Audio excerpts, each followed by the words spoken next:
Mansanas. Alam nyo ba, ito, ang isa sa mga mabisang paraan para maiwasan ang pagtaas ng acid ay ang pagkain ng mansanas. yan. Dahil Ang mansanas ay may pectin, isang soluble fiber na mahusay mag-absorb ng stomach acid. ibig sabihin, kung medyo matas, di ba usually, pagka tumataas ang acid nyo, anong ginagawa nyo?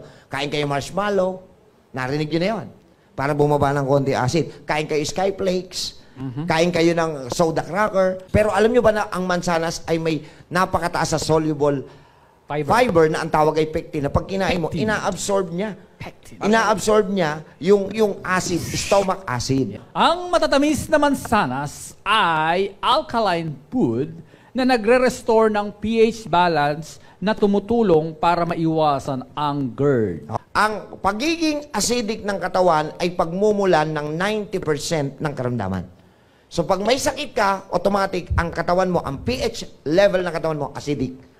So kung ayaw mong magkasakit, make yourself alkalinize. And in order to alkalinize the body, kailangan nakokontrol mo lagi ang pH level.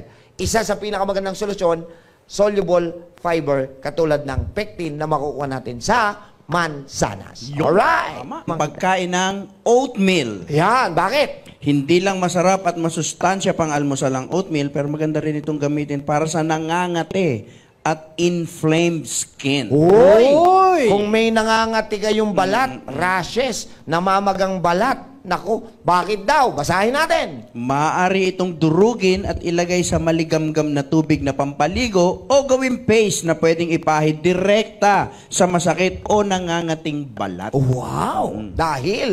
Dahil ang oatmeal ay puno ng phytochemicals na may anti-inflammatory properties. Yun, ang meron pala kay oatmeal ay phytochemicals na ang ibig sabihin anti-infla. Ano yung anti-infla? Ang infla ay pamamaga. So pagka ginamit mo ito parang ointment, hahalo mo lang sa maligamgam na tubig. Dok, anong klaseng tubig? Yan, marami nagtatanong eh. Anong tubig ang pinakamaganda? Distilled water? Pwede. Pwede yan. Oo, pero pwede ring mineral water Mineral lang. water. Pero maligamgam. So, Maligamgam. para na siya ngayong paste.